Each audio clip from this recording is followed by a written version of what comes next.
Hello friends, in today's video, you will learn about all the key concepts necessary for your Olympiad exam as well as for your NEET foundation. Let's get started. First, we will come to the modification of plant parts for storage of food. Now see, whatever we have learned so far are the roots, the leaves, etc. Right? Now, we all know that the roots help in anchoring the plant.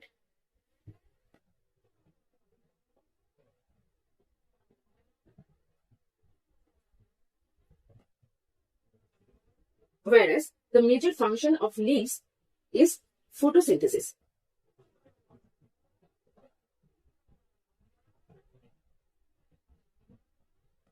Right? Now, what we left out was the stems. So what are the stems? Say, they are in this plant, this is the root part and these are the leaves part. This entire part is known as the stem.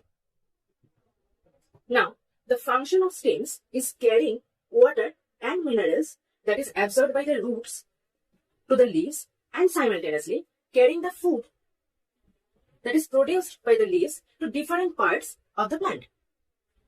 So stems basically keeps the plant upright and acts as a carrier.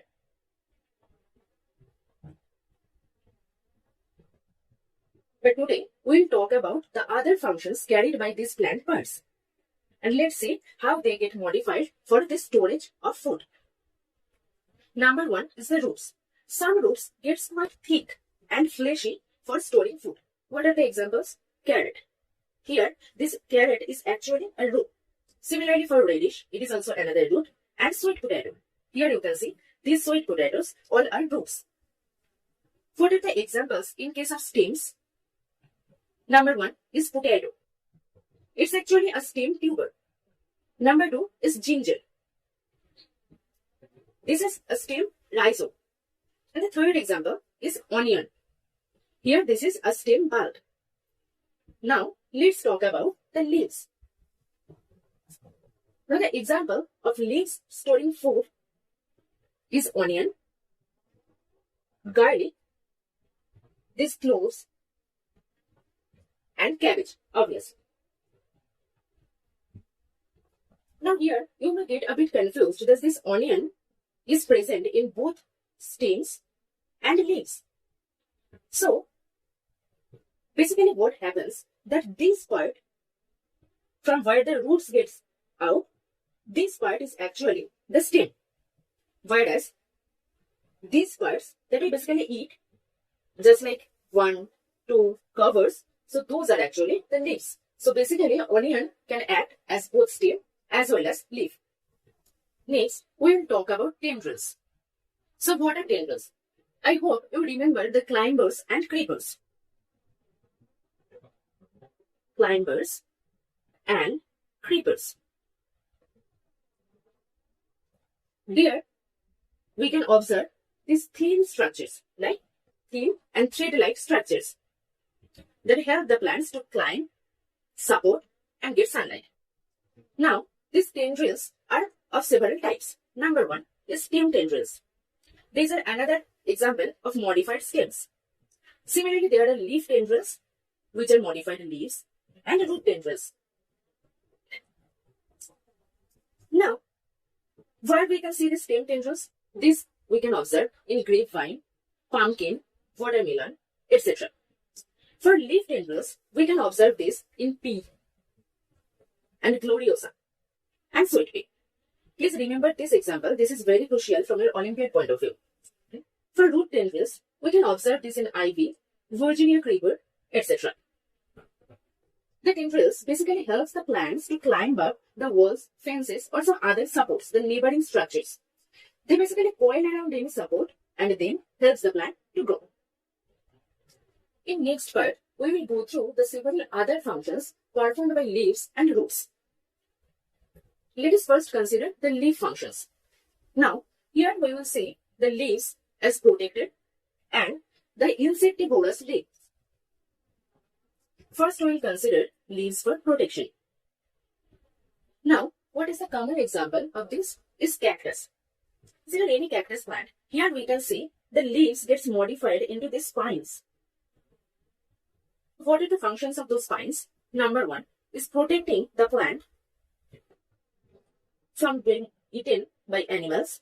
And another thing, these cactus plants are widely available in deserts. Since there is scarcity of water, therefore, to stop this water loss, these leaves get transformed into thorns. Similar kind of protection system can be observed in agave, the asparagus family plant.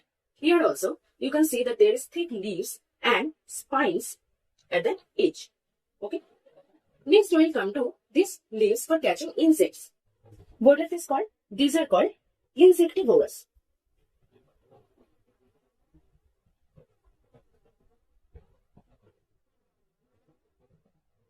Now, our first example is the pitcher plant. See, here the leaf is transformed into a pitcher shape and there is the lid. Whenever any insect gets inside, it can't come out because there is some jelly-like substances. Our next example is Venus flytrap.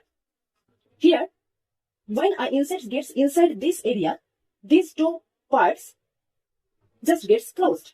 So the insects gets trapped when the leaf snaps shut. Okay? Let's see how this happens in next slide.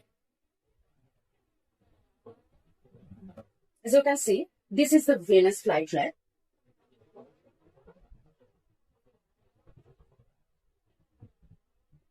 And here, this is the pitcher plant.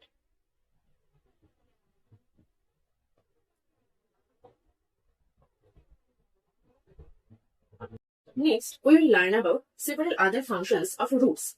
Specifically, these functions are of supporting the tree. So, these roots are of several types. Number one is prop roots. Number two, stilt roots. Number three is the climbing roots, also known as clinging roots. And number four is the parasitic roots. So, consider the banyan tree. These are the roots, known as the prop roots. Okay, what is the function? They actually provides additional support to the plant. Next is the stilt tree. The stilt roots arise from the base of the stem. This is the stilt roots. Okay, and they grow obliquely, as you can see, into the soil. The function is same, supporting the plant. Next is the climbing roots. We just talked about the tendrils, the root tendrils. Okay, so what are the examples? The money plant, ivy, etc. Right? So there we can observe these climbing roots. Our last one is the parasitic roots. What is the function of these roots? These roots actually grow in the body of another plant to absorb food and water. What are the examples of this? The most common example is the mistletoe. In this diagram, you can see how the host plant is getting completely binded by all these parasitic roots. Our last concept for today is plant lifespan. Now, all plants can be divided into three categories. Number one is annuals, number two is biennials, and number three is perennials. So what are annuals? The plants that complete their entire life cycle in one growing season. They are known as annuals.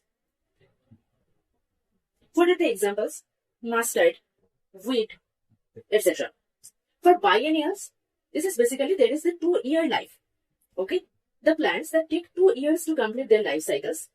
What happens in the first year? The plants grow. They form a full-fledged plant. And in the second year, they produce seeds and then get dead. So what are the examples of this? Are the beetroot, carrot, cabbage, etc. And for perennials, they have this long life. More than 2 years. Not just 2 years, the plants live for many years. Okay? So what are the examples? Banyan tree, of course, mango tree, rose plant, etc. That's all for today. In our next video, we will solve several Olympiad previous year questions. Stay tuned.